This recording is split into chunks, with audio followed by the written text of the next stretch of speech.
拉到力之後，大概有3至5日牙齒會比較酸痛，有啲人甚至痛到會食止痛藥。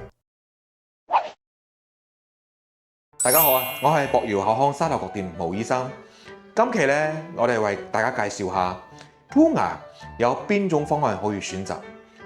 第一呢，就係我哋傳統嘅鋼絲箍牙，大家都清楚噶啦，就係好多人睇牙齒上面咧有一粒粒嗰啲鋼絲啊，嗰啲托槽，嗰啲係傳統箍牙。傳統箍牙咧，佢嘅優勢咧係比隱形會時間會快啲，但係咧佢個劣勢都係咧，第一美觀性問題，因為喺牙齒上面黐到一粒粒個托槽咧，佢使到人哋喺笑嘅過程中咧會好明顯。好多小朋友或者青少年咧都會選擇去做隱形矯正。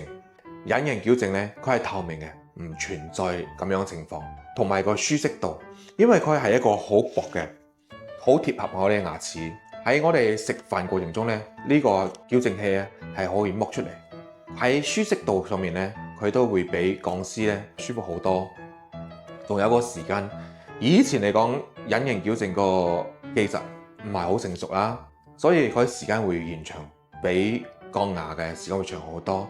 依家咧，隨住我哋個技術嘅進步同埋成長，慢慢咧縮短咗隱形矯正同埋傳統嘅不鏽鋼矯正嘅時間。其實兩個時間係差唔多。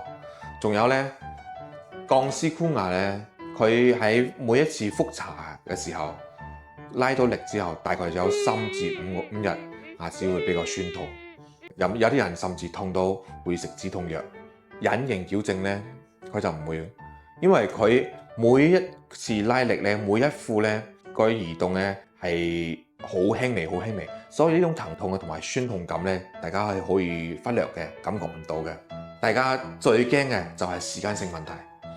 傳統箍牙咧，一般我哋嘅建議時間係1個月至1個半月就復查啦。但係咧，隱形矯正佢就唔存在。隱形矯正咧，佢係入邊有好多副，因為咧我哋醫生咧同你倒咗模之後咧，佢哋加工廠會生產出幾十副，大概10日上下，我哋就換一副。咁樣咧，醫生一次性咧會俾你10至20副喺屋企去換，自己喺屋企換。咁樣咧，你去牙科復查時間咧，大概可以延長到3個月至4個月復查一次。咁樣就可以大大慳咗復查時間。所以咧喺大家心目中咧，都要可以衡量下自己嘅時間，同埋去選擇嘅產品。有傳統嘅鋼絲，依家呢種隱形矯正。好啦，今期咧為大家講解就係咁多。大家有咩興趣，仲有咩想諮詢毛醫生咧，可以下面評論區留言俾我。我哋下一期再見啦，拜拜。